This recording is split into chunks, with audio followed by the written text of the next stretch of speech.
disorder. They are kind of they are you can have two. It's possible to have two at the same time. Okay.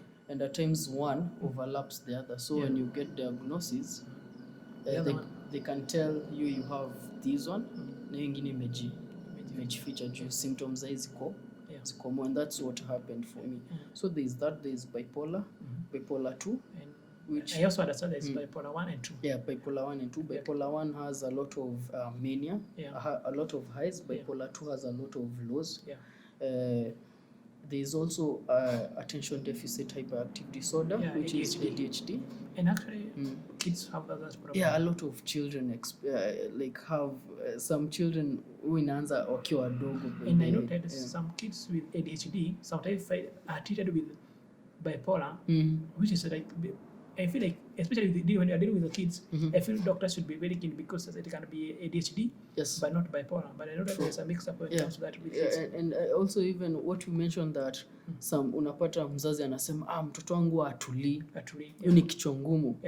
And most of the people I know, who I personally know, when they were kids, they had the same thing with their parents. Huyu mtoto atulii, ako hyper kila time. And then later in life, they get diagnosed with ADHD, which could have been diagnosed when they were children. So parents also need to be more informed about children's mental health. Yes. Although I know that our parents or our society was not never encouraged that from day one. Yeah, true. Okay. So going back to examples, we have mentioned bipolar, which is bipolar 1 and 2. Bipolar 1 and bipolar 2. Okay. There is clinical depression or major depressive disorder. There is ADHD. Yes. There is schizophrenia. There is also borderline personality disorder. Yes. There is histrionic personality disorder. Okay. There's also split personality disorder. And there are so many. Even depression. Even depression. And I noted that by the majority of people are so depressed. And I noted that, like, especially men, I am noted that we have a problem. Men, we don't agree we have a problem, but you can see the current generation, most of us are hooked by addictions, especially alcoholism and bag. Yes. Watu wanatumia sana. And I feel like if you are using bag every day or unatumia alcohol from Monday to Saturday, it's a high time, even if it's your parent, they need to know that this person has a depression. There's no way you can be taking alcohol from day 1 to day 2, from Monday to Saturday. It means you are using alcohol as an escape. Also, gym. You cannot be going from Monday to Saturday in a gym every day. Like always working, because I know that even some men are going for a gym because they have something they want to escape. So the gym is an escape already. It's a coping mechanism. Yeah. And it's so true. Even like most there are some people who, let's say you are alcoholics. Let's choose alcoholics and drug addicts. When they go for rehab, when they go into rehab, most of them are found with a mental health problem. There's a good friend of mine who is also a mental health advocate. And he was into alcoholism, like so deep into alcoholism. The only thing that gave him a high, he always wanted to feel high. Akikosa kukunywa, he's so low, he's inactive and all that. And when he went for rehab, so what they realized is that the guy was actually suffering from ADHD, which his brain needed a certain level of feeling of a high, or a kind of an escape. It makes him feel okay. He wouldn't function without alcohol and all that. So the same thing with other drug users. Okay, many people say that the drugs are what leads to depression, but at times, most of the times, it's the other way around. The person is actually struggling with something, so they're trying to escape that situation. Okay, that's true. So they find themselves in alcoholism and other drugs. So, Moso, I need to understand. How did you come to understand now I have bipolar, or I have a problem, I need to go to a hospital? Because it's a big step. Actually, that's a good step you did, big, because I know that most people are there out there. They don't want to go to the hospital because they feel like people will feel like they will the term. No one wants to be termed as sick. By the way, True. It's something that no one wants. By the way, Yes. So how did it come? Did people that misunderstood you first, or what happened? How did you come to know about it? So what happened? It was back in 2015. That's when the diagnosis was made. Yeah. But before then, when I was in high school, Yeah. I used to be in a high school at Kiganjo, and that's when things really were escalated, because I attempted suicide severally while I was in school and out of school. Yeah. I was self-harming. That's I used to cut myself. Yeah. And Were you not feeling the pain? the pain, that's actually what I wanted to feel. Yeah. Because every time I had the thoughts of taking my own life. Yeah. But at times most of the times I was afraid of going through with it. Yeah.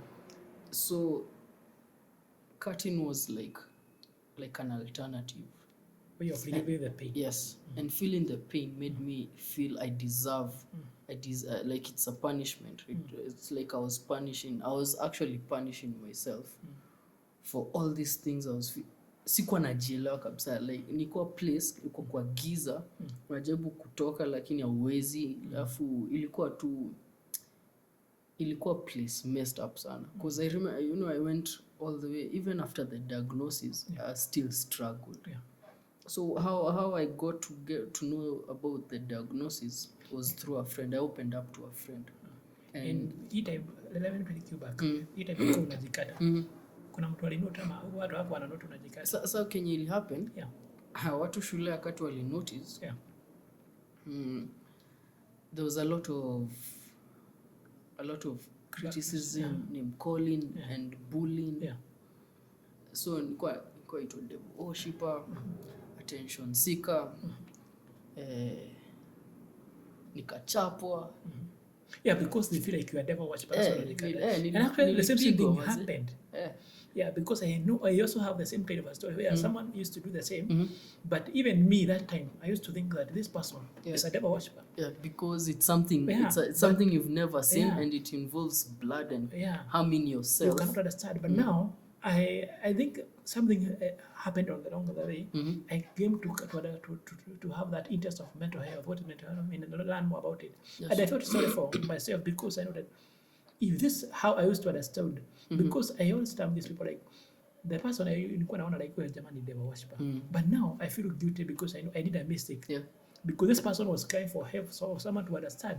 But no one seemed to understand. We thought this person is a devil worshiper. This was very wrong. True. And this is caused with mental health is relatively very new topic. Like saizi ndio watu wameanza kuunderstand. But before then, if someone has bipolar and they haven't been diagnosed and they experience a hypermania, and they are in the streets, they're talking, they're shouting, watasema huyo msee ni mwenda wazimu. Of course. And that guy he's experiencing mania. An episode. It's an episode. Mania episode. Exactly. So huyo msee si ati yako si wazimu. But it's not good to use these words, because these are the words that make people afraid to go out and speak out. Waseme by the mimi nashuku siko fiti. Jumi saa zingine mimi usikia voices kwa nini, lakini hakuna mtu. Saa zingine mimi feel paranoia excess. Saa zingine mimi so people are afraid of speaking out because of the stigma that's associated with mental health. Actually, I noted like also there's also another thing, by the way. I've noted that these people who have mental illness, they are just normal people like us, and they're very interesting, by the way. Very interesting. Because let me be sincere with you. I have ever dated someone. Currently, I never knew, but currently I can say that he had some kind of mental illness. I used to tell him, like, I feel sometimes you make the drama so much. I feel you need to go to check, but we took a break up first. But from now, I can going back to the same instance. I can hear some issues, but it was normal all along. Maybe sometimes when it become some episode evil. But these people, when we feel like we term them like wazimu, we are alienating them from our society. True. And we're making other people fear. Because I know some people, I have ever spoken to people who told me that they felt like they wanted to commit suicide. And I feel like the moment you feel something like that, it's a high time you go to a hospital. Stop fearing people, by the way. And ni kitu ina happen like watu wanaona like ukisikia kwa bipolar hapana, huyo hapana, unaona? Wanakuona like go too sick, you cannot. Exactly. It's very bad. It's bad because when you look at let's take me for example. Hakuna kitu siwezi fanya. Actually, the first time I met you, let me just say with you. Sikuwaijua. Let me just say with you because you are very normal and a very interesting person. Very, very charismatic. Yeah. And that's what we are trying to do. We are trying to humanize mental health. Because when watu wacha wakisikia mental health wacha kufikiria kuhusu wazimu. Huyo msee ako kwa street in the first place juu mumemstigmatize and you've alienated him hadi imefika place huyo msee amehepa home. Home atunzwe. Do you know when you go to that guy, there is one in Kikuyu. I've ever walked to nikaenda nikamgotea nikamwambia niaje, akaniambia ako poa. Nikamuuliza umekula? Akasema hapana, lakini kama unaweza nibaia food nitafurahia. Sasa nikuulize, msee anaweza jua anahisi njaa na anahitaji food. Huyo msee ni ako poa by the way. Huyo msee ako fit. Huyo msee tu anahitaji dawa zake, therapy. Akuwa poa. Nafanya kazi. Na atarudi hata job. Juu hata wengine wao by the way they are very smart by the way. And to our viewers, let me be sincere with you by the way. There's one fact. We may ignore the issue of mental health. We may stigmatize these people, but look at the results. Look at the society. Every time a boyfriend killed, a mother killed, a father killed. These are things. Depression is real, and mental health is a thing that we need to discuss. Stop labeling people ni wazimu. True. And also you see you see like such cases where we have the killings.